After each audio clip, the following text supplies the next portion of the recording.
धर्मीय व्यक्तीनेच तो धर्म स्वीकारून मगच मंदिरात प्रवेश केला पाहिजे. प्रशांतजी तुमच्याकडे येतेय, तुम्ही विरोधक आहात पण त्याचबरोबर गर्भगृह. ठीक आहे प्रशांतजी, तुमची याच्यावरती कमेंट.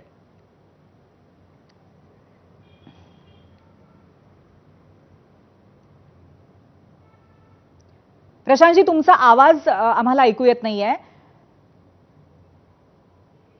आता येतोय, बोला. देशातल्या किंवा विश्वातल्या करोडो वारकरी पंथाला जे मानतात किंवा विठ्ठलाला मानतात, त्या विठ्ठल भक्तीतला मी हिंदू आहे, त्या छत्रपती शिवाजी महाराजांना मानणारा मी हिंदू आहे.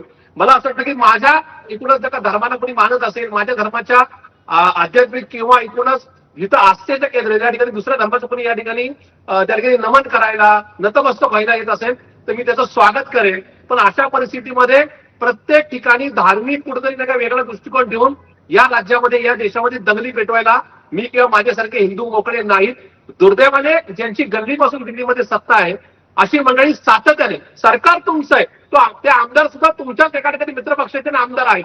तुम्ही हा तमाशा कशाला मांडताय? जर एवढी एनर्जी असेल तर त्यांना त्यांच्या सरकारमधून काढून बाजूला फेकून टाका. पण अशा प्रकारे जर कुठल्या धर्माचा माणूस माझ्या धर्माला मानत असेल की माझ्या धर्माच्या या ठिकाणी मंदिरात येऊन नतमस्तक होत असेल तर मी त्याचं निश्चित स्वागत करेल. भाजपने केलेला हा कांगावा हा निश्चित या ठिकाणी चुकीचा असं माझं स्पष्ट मत आहे. बरं, याच अनुषंगाने आणखीन एक प्रश्न घेऊन मी तुमच्याकडे येणार आहे, पण तुर्तास मी जाणार आहे आपल्या तिसऱ्या पाहुण्यांकडे.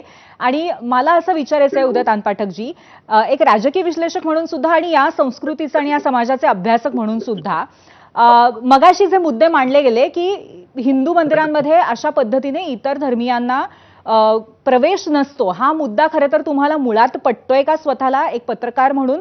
आणि दुसरी गोष्ट म्हणजे याचं जनरलायझेशन होऊ शकतं का की कुठल्याच मंदिरामध्ये कुठल्याच इतर धर्मी